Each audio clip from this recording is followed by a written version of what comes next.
Bismillah, alhamdulillah, assalamu alaikum. Peace be unto you. Thank you for coming back to another episode of The Dean Show. Every week we're here. Wednesdays, midnight. If you're up, tune into The Dean Show, CAN TV 36.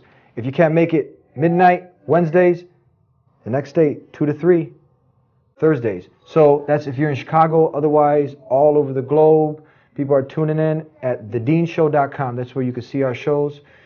Today we're going to be talking about boys, girls, men, women, marriage. Hot topic with my next guest, Baba Ali, here on The Dean Show. Don't go nowhere.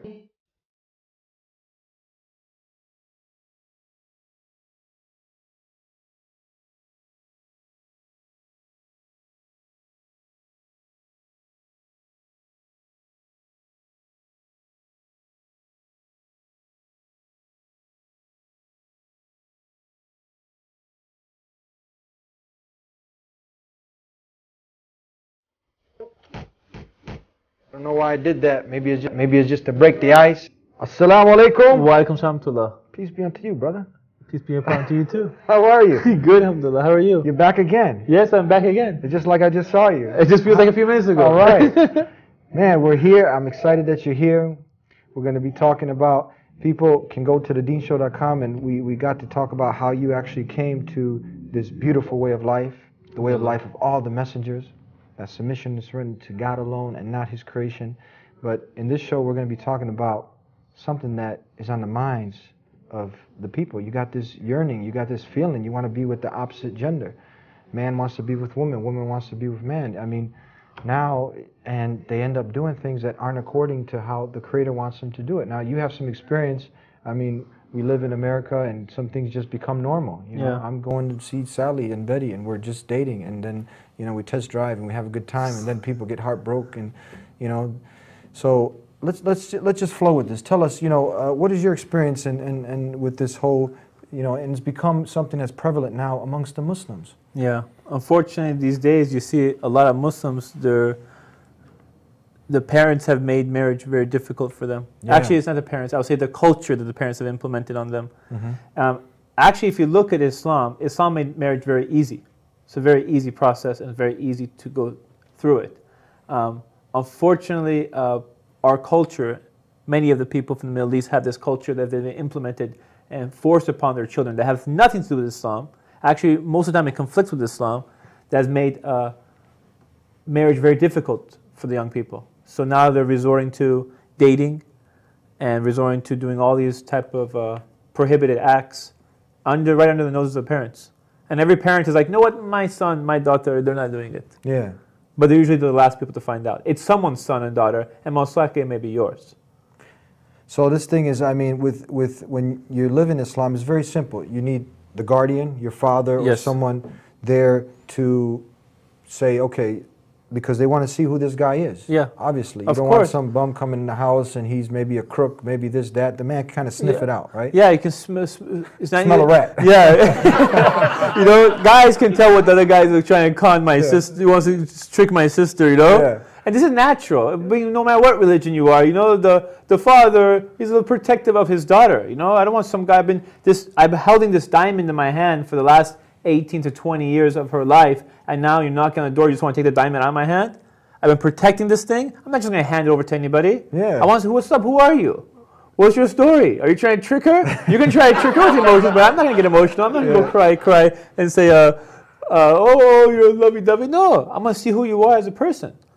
And sometimes guys can see stuff that other guys, that other girls may not see. Yeah, and then two witnesses. Two witnesses, so they can say there's evidence of saying, okay, these two people, they did say it, that this person wants this person wants this person. Yeah. And then let's have a party. Let's have a halal party. Yeah, halal party. That's it, it's done. We don't need $50,000. No, you don't need $50,000. No chandelier, no people riding an elephant and say, hey, we're getting married. You know? It's just an easy marriage. But these days, parents make these difficult conditions, these obstacles, these loops you have to jump through just to get married. You have parents say, okay, I want a $50,000 wedding. $50,000 a house in some areas. Yeah. I mean, with the rate that people are getting divorced, you can get married now and you're still paying for, and get divorced and you're still paying for your marriage. You know, it's unfortunate. A lot of this stuff has to do with show. Like to show just to be to keep up with the Joneses, to be better than the next person and say, okay, look, our wedding was 50,000. Our wedding was 100,000. Our wedding was 3. It's amazing. And these kids, most of the time you ask the kids, they don't even want it. Mm-hmm. They want something easy and simple, and they just want to be with the person that they found for the rest of their life. Not to come back with a little debt letter that says, oh, you're in debt for the next 10 years of your life, paying us $20,000. For that one night. 4 hours. Yeah. It doesn't make sense. But Islam makes it easy, but the people make it hard. Make it difficult. Yes. Tell us now, what advice can we give to the youth out there also? I mean, some parents are making it difficult, but, to be real, some parents aren't. Some parents really are doing things right, but the youth, some of them are just caught up in society and, going to the nightclubs. The guy's got a woman and he's like coming to Islam, but still he can't let go of this girl from the past. You came in your story that you talked, and you came full force. You left this girlfriend you had before because you love the Creator and you wanted to do what He wanted you to do. You didn't want to follow your desire. I want to do things the right way. Yeah. There's different ways of doing things. There's a wrong way and the right way. You want to make business? Do it, but do it in a way without cheating people. You want to be with a girl? Do it. But accept that responsibility. It says, look, I will take care of you from now on. I will feed you, provide for you, clothe you, take care of your emotional needs, your physical needs, every need that you need. I'm here for you.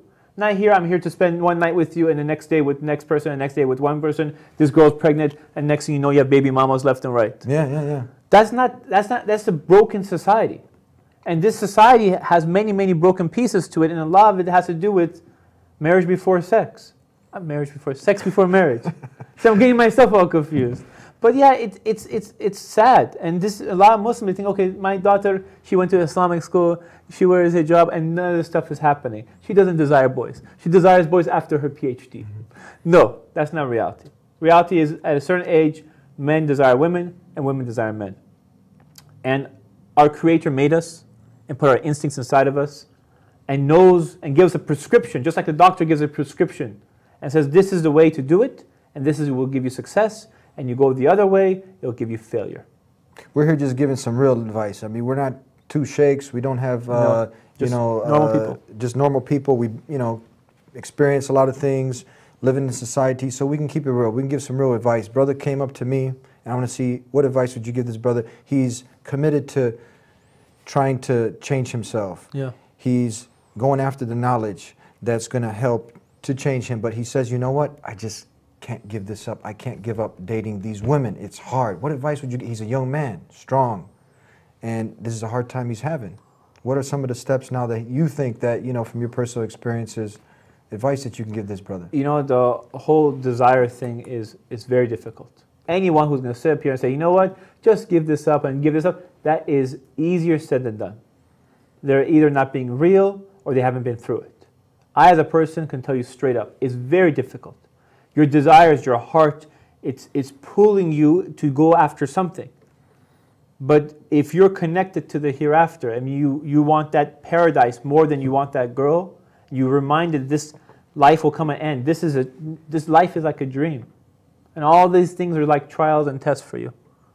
And if you have that in the back of your head, that helps you become stronger.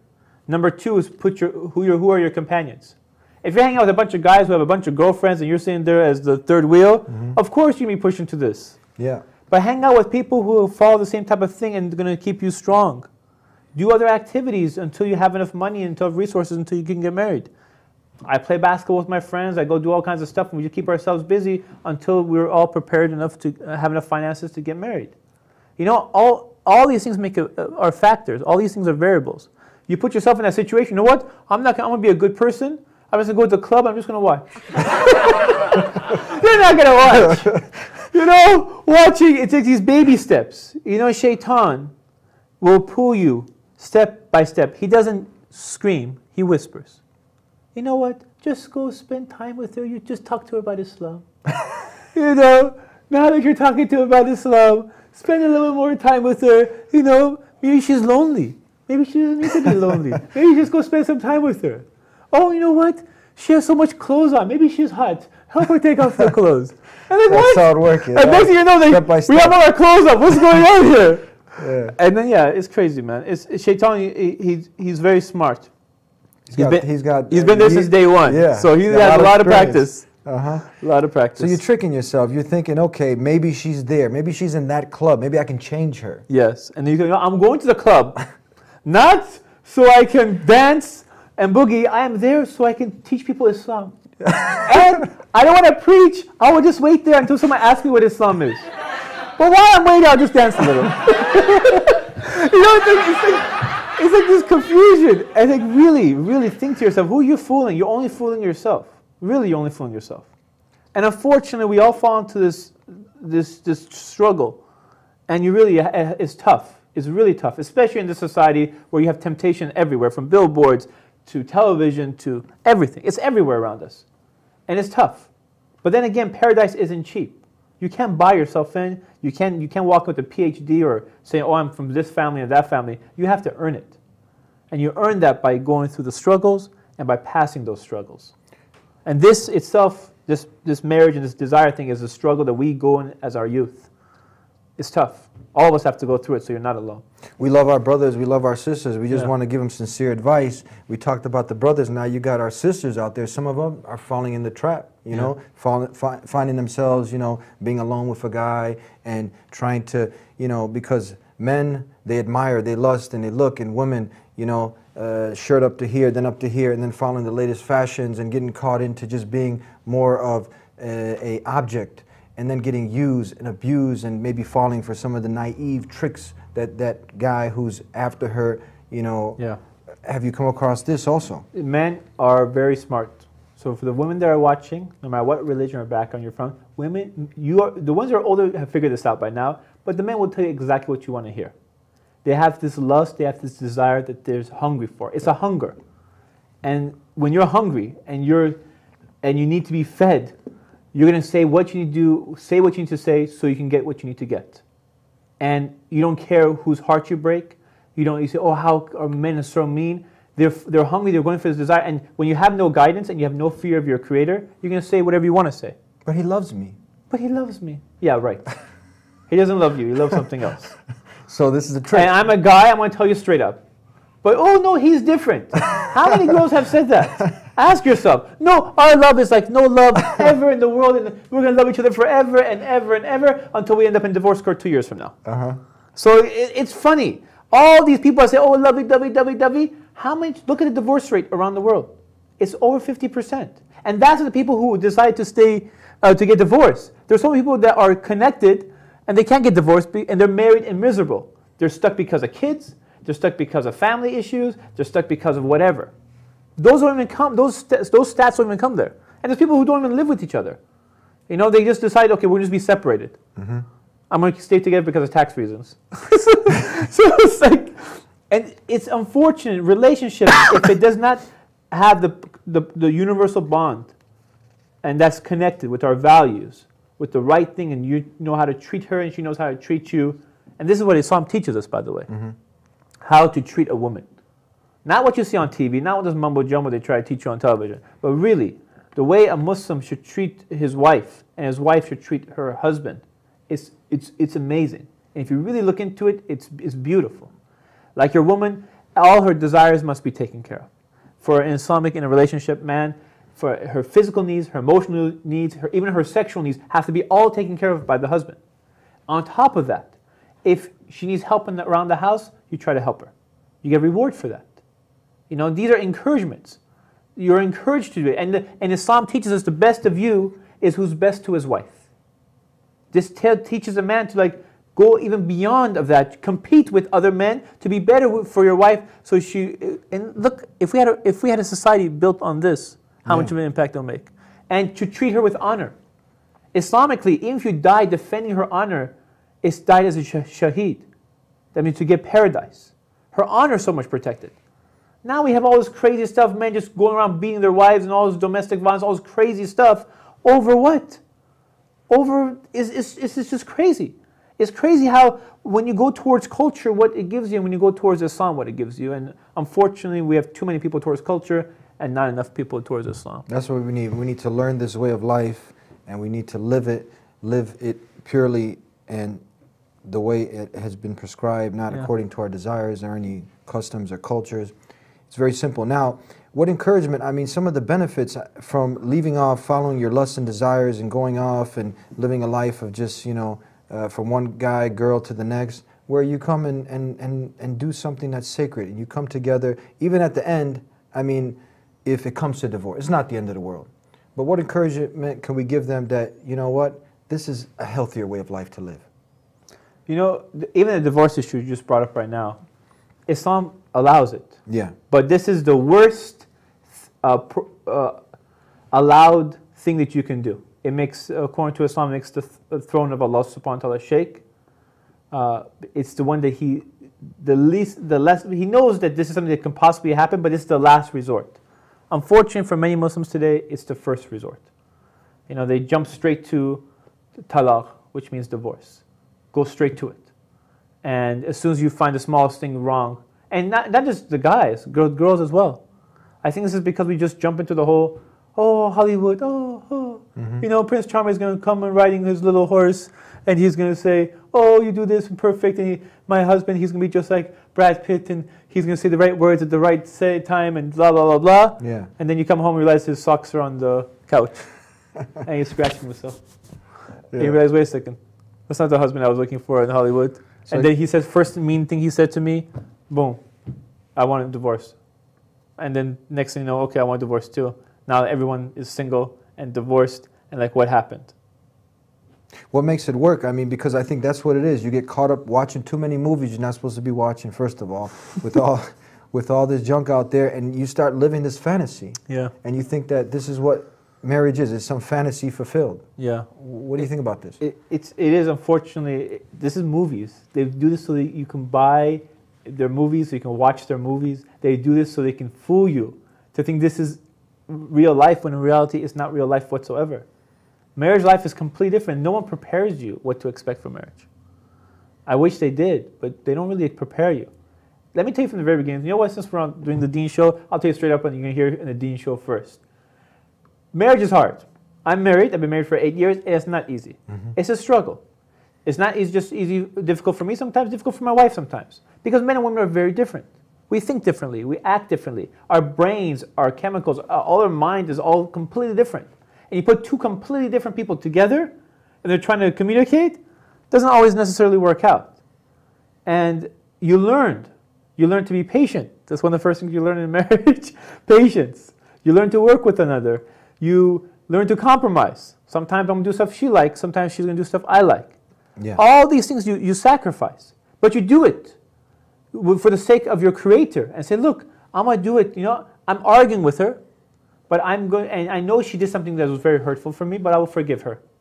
Or she may say, I may forgive him. And the reason you forgive, with the hope that, because in Islam, if you forgive someone, you do it with the hope that Allah will forgive you for something that you did. Because we're all human beings, and we all make mistakes, and we all make errors. And we have all so much that we're accountable for on the Day of Judgment. So you do that with the hope that Allah will forgive something of yours on the Day of Judgment. Make your life easier in the hereafter. And when you have this type of mentality and this type of mindset, your marriage, and there's tranquility, it can be in your marriage. So on one end here, by coming together to do the right thing, man and woman, getting married, living life according to how your Creator wants you to live, all about rewards, benefits. Exactly. I mean, you're going to have your tests and trials. Yes. It's not all sugar and roses and sweets. But you get through it, and you get rewarded. You even get rewarded for having intimate relations with your wife. Yes, you do. That's a beautiful thing. You do it correctly. Yeah. If you do everything correctly, you get reward for it. You get reward for kissing your wife or sleeping with your wife, and she gets reward for it as well. You know, you're staying away from the bad things. You're trying to stay towards the good things. You're doing things Islamically, the way the Creator wanted you to do things. And by doing things correctly, you get reward for it. And of course, you go towards the wrong direction, you get punished for it. Yeah. So, again, all it comes back down to accountability. Every action we do, we're going to be accountable for. Everything that we say, even this Deen Show, is being written for us, and we'll be accountable for. And this is why it's so important for us to do things the right way. That's the other side now. We talked about all the rewards here. Like you said, now you get punished for it. You don't want to, I mean, Allah, the Creator of the heavens and earth, is the most merciful. You stop, you repent, He forgives all sins. Yes. Except if you die associating partners with Him, That's something He doesn't forgive. So hopefully Allah guides us all to do the right thing. Now, over here, you're playing games. It's a game, isn't it a game? You're going around in circles, you know, chasing this person, that person. I mean, you're never satisfied. No. You're never satisfied, and you risk, what if you die on that and you get resurrected in that state? That's a horrible state to get caught off guard. Even if you survive in this life, what if you end up with so many people who have so many diseases? Diseases, illegitimate children. Yes. What about that child now, huh? Yeah, you have a child that you're raising, and then she's going to go around sleeping with more men. Who knows, she may have different kids from different guys. Imagine what kind of lifestyle this poor child has to be raised in. Yeah. It's tough. I mean, we have a society, the entire world, or for our Muslim ummah, we have ummah, which is the whole, all the people. And this ummah is made up of countries. And these countries are made up of cities. And these cities are made out of communities. And these local communities are made out of just families. And the basic foundation of a family is a husband and wife. Mm-hmm. When you break that basic foundation of a husband and wife, and you have all these divorced people with little kids, and they can't get married, and you make these young guys, they can't get married because their parents are making it too hard, what kind of society are you going to have? You have these people that just frustrated for one reason or another. And how can they focus on school, focus on work, and focus on this? Naturally, men and women are supposed to be together. Yeah. And you got to get out and do it. She's not going to come knock, or he's not going to just come knock. You got to get out there. No, if you're waiting for Prince Charming to knock on the door, there's no Prince Charming knock on the door. It doesn't happen. You have to go out there and look for the right person, and the guy looking for the right girl, and look for someone based on their character, not based on their culture, not based on their money, not based on all this stuff, not based on stuff they had no choice of, which family they're born in. Look for something of their character, the way they look at their creator, the way they look at their values, and hopefully, inshallah, she carries the same values you do, and that person will keep you in check when you go the wrong way, and you keep her in check when you go the wrong way. You know, I mean, these are the things that can make possibly a good recipe for a good marriage. Now, how can we get brothers like our brother Imran and this brother Muhammad and this brother so-and-so Chris and all the other brothers, Greg, and I just, there's so many of them, Saeed, and they're all trying to get married. Yeah, the list of brothers, man. How do we help them? I mean, we got to give some kind of solution now. I mean, something where they can go somewhere where they can... The number one best way to do it, if you can go through family, you go through family. But if you can't go through family, because family is the best way they know someone that knows someone, it's always better. It's easier. If you don't know, then there might be social gatherings. If you're like myself, where I come from a family that doesn't necessarily practice any type of religion, and you need to find someone, and you look around and like nothing around me is working, I tried going on the internet and check out the matchmaking websites out there. They weren't good. They list people like they're used cars. Yeah. This is the height, this is the weight, this is the etc. This is the blood type. And honestly, you don't go to people and say, "Hey, so how much you weigh?" And you say that to a girl, you're in big trouble, man. Yeah. But in real life, you ask people questions when you want to learn about them. And so I made up a website called halfourdeen.com. And that's basically a website for trying to help people, guys and girls, to get married. And I ask questions about what you're looking for in a spouse, and what are you like? And I ask all these questions regarding family, regarding deen, regarding all the different parts of your life. And then when you look at someone's profile, it'll tell you you're a 75% match on religious beliefs, 24% match on personality, 10% match on character. You learn a lot more about your compatibility, because not every single girl is going to match with what I'm looking for in a wife, and I'm not going to match for a lot of girls what they're looking for in a husband. Some people may look for a shy guy. Some guys are looking for a guy who's very assertive, and some people are looking for a guy who's very ambitious. Different people are looking for different things. So, and we're all different, and your taste is very different. It's kind of like you go to a garden. There's all these different types of flowers, and they all have these different scents. You may like roses. I may like some other type of flower. Doesn't make one better than the other. We're just trying to find, Half Our Deen, the whole website's about trying to find you and that one person that's going to match with you. Now, how does someone, I say, want to send my daughter there, I can't find her, no one. How do I know, how do I feel secure that she's not going to be taken advantage of? Because there's a lot of people out there who aren't serious. They might be just trying to sneak through the cracks. There's a couple of things I try to do, and nothing is guaranteed. No matter what website or even in person, you always want to try to do research and try to find out more and more about the person. This website is here to try to filter out all these people. kind of like taking, when they're searching for gold, you have all this dirt there and you're just shaking it until you have a couple pieces of pebbles left.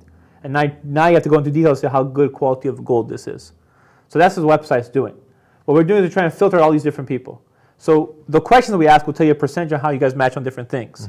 But on top of that, we let each person ask 21 questions that's important to you. Like right now we're in Chicago. One of the questions you may ask is, are you willing to move to Chicago? If the person says no, then why are you talking to the person if that's the only place you're going to live? Yeah. Or you say, what is your idea about this? Or what is your idea about that? You can ask these questions before they even meet the person. And they can answer these questions before you actually officially talk. And you can go answer her questions, she can ask your questions. You're learning a little bit more about each other. Yeah. After all of this, and you go through all these different profiles, and you say, you know what? This is a person I think may be a possible match. Then you can contact them, maybe speak to their parents, ask for permission, and maybe they can talk to your parents. Maybe you guys can talk to some of the friends that they know, find out which community they're involved in. It's resource. You don't just go find someone off the internet and say, hey, guess what, let's get married. You got to keep your family involved. Exactly. Try to get family involved, and you never know who's on the internet. And that's why it's important. But I found my wife halfway around the world, and I couldn't find one in my local community. And if it wasn't for the internet, there's no way I would have found her. Yeah, you just got to be careful. Always ask Allah, be connected to your Creator to make it easy and to protect you. Exactly. Yeah. So any closing comments and suggestions for those single people out there that, you know what, they can relate to what we're saying. They just need a little extra push. Yeah, you hit it right there on the spot. I mean, it's not easy. The whole marriage thing is very difficult for all of us. All of us. Even before you're married, you go through a certain type of struggle. After you get married, you go through a different type of struggle. But the whole life itself is a struggle. It's all a struggle. And at the end, there will come an end. And when it comes to the end, you just want your good deeds to be better than your bad deeds, and you want your Creator to have mercy on you and to give you success in the hereafter, inshallah. And that's it. Just pray to Allah to make you strong, to give you patience, and inshallah, hopefully, inshallah, it'll be successful for you. Inshallah. Hafardeen. Hafardeen.com, inshallah. Jazakallah. Thank you very much for it. Wa alaikum. Jazakallah for inviting me. Well, yeah, thank you for being with us. And I'd like to thank you for tuning in to another episode of The Deen Show. You got to hear it here. We're trying to give you that sincere advice to get motivated, to find that special person to be with. Never exclude your family. Always have them involved in this process. Your imam, somebody who's there with you, helping you. But the most important thing is that you have that connection with your Creator and you're always beseeching His help. And inshallah, everything will be all right. With that said, we look forward to seeing you next week here on The Deen Show. Until then, assalamu alaikum, peace be unto you. The DVDs for dawah, as Allah has said in the Quran in Surah Nahl 16:125, Udu ila sabili rabbika bil hikmati, invite all to the way of your Lord with wisdom, beautiful preaching, and reason with them in ways that are best. And this is a great opportunity for you to take up the obligation, take up the call as Allah has told you to do, and share this beautiful message with the world. Islam, submission to the one God. Come and see what everyone's talking about. If you find one contradiction, it can't be from God. But the rational idea, the rational explanation is, you do your best. Give up worshiping God as one. I will never give up spreading this message. I hope that you take that necessary step. You don't know if you're going to live till tomorrow.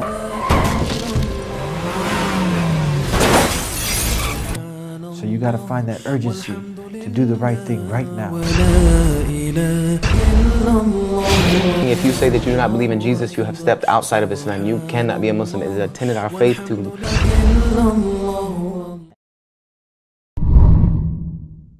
It's cold, it's late, everybody's sleeping. I arise and ask Allah to forgive me. Oh Allah, you see, oh Allah, you know all the sins I do. I turn to you to forgive my sins and my heart. I'm your sinful slave, you're my loving Lord. I'm the one who runs away, oh Allah, guide me.